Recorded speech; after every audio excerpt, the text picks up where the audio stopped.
नमस्कार दोस्तों, वंदे मातरम, भारत माता की जय।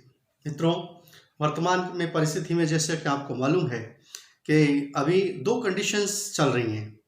एक तो वो लोग जो कोरोना से पूरी तरह अभी बचे हुए हैं, घरों में हैं, सुरक्षित हैं, और दूसरे वे लोग जो गलती से या सेवा भाव का काम करते हुए संक्रमित हो गए और अभी इस कोरोना से जद्दोजहद कर रहे हैं। दोनों स्थितियों को आप सामने रखिएगा। 2 दृश्य मैं आपके सामने प्रस्तुत कर रहा हूँ। दोनों मैंने महाभारत से लिए हैं। पहला दृश्य दोस्तों आपको याद होगा, जब छल से द्रोणाचार्य की मृत्यु हुई, पांडवों ने उन्हें मार डाला था। अश्वत्थामा को बहुत क्रोध आया और उसने उस युद्ध में नारायण अस्त्र का प्रयोग किया। नारायण अस्त्र पाशुपात अस्त्र और ब्रह्मास्त्र के समान अकाट्य था। इसका कोई तोड़ नहीं था, किसी को इसका सामना नहीं कर सकता था।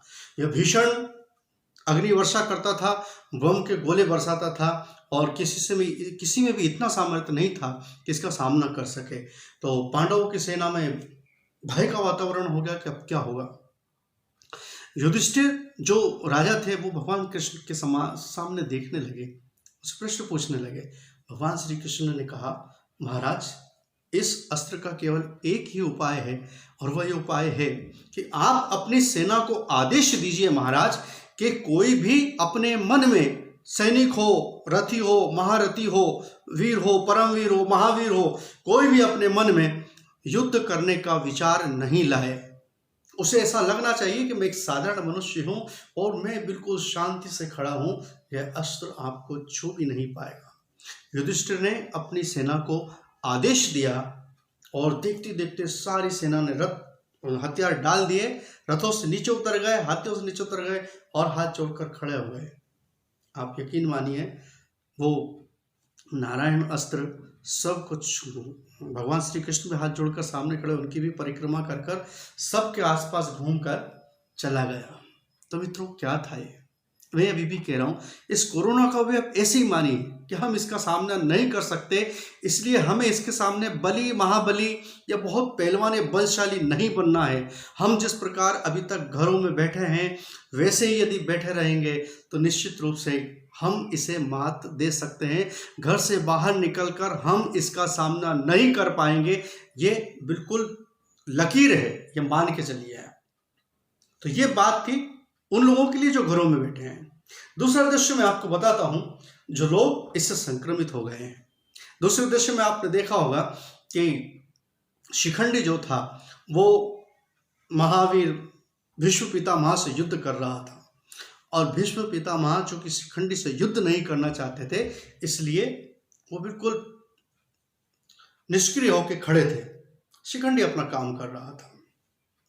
अर्जुन ने यह देखा तो श्री कृष्ण से कहा कि यह तो वासुदेव, यह गलत है। पितामह उसे युद्ध करना नहीं चाहते और निरंतर उन पर हथियार चला जा रहा है। कृष्ण भगवान ने कहा, इसमें क्या गलत है पार्थ?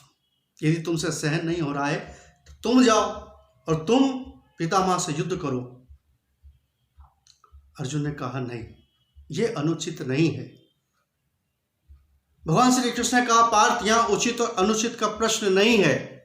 प्रश्न यह है कि यदि पितामह शिखंडी के तीरों से यदि वीर गति को प्राप्त होते हैं तो तुम इतिहास को यह कहने का अवसर दोगे कि एक वीर गति की मृत्यु एक अपूर्ण पुरुष के हाथों हुई। अर्जुन को समझ में आ गई कि पितामह इसके लिए नहीं बने हैं कि वो किसी अपूर्ण पुरुष के हाथों पराजित हों, वीर गति को प्राप्त हों। इसलिए वो वहां गया और उसने अपने बाणों से पितामह को छलनी कर दिया। मित्रों, दूसरी कंडीशन भी मेरी यही है, जो लोग अभी संक्रमित हो गए हैं वो इसलिए नहीं बने हैं कि कोरोना से जंग हार जाएं। जो लोग चले गए हैं उन्हें जाने दें, भगवान उन्हें अपने श्री चरणों में स्थान दे।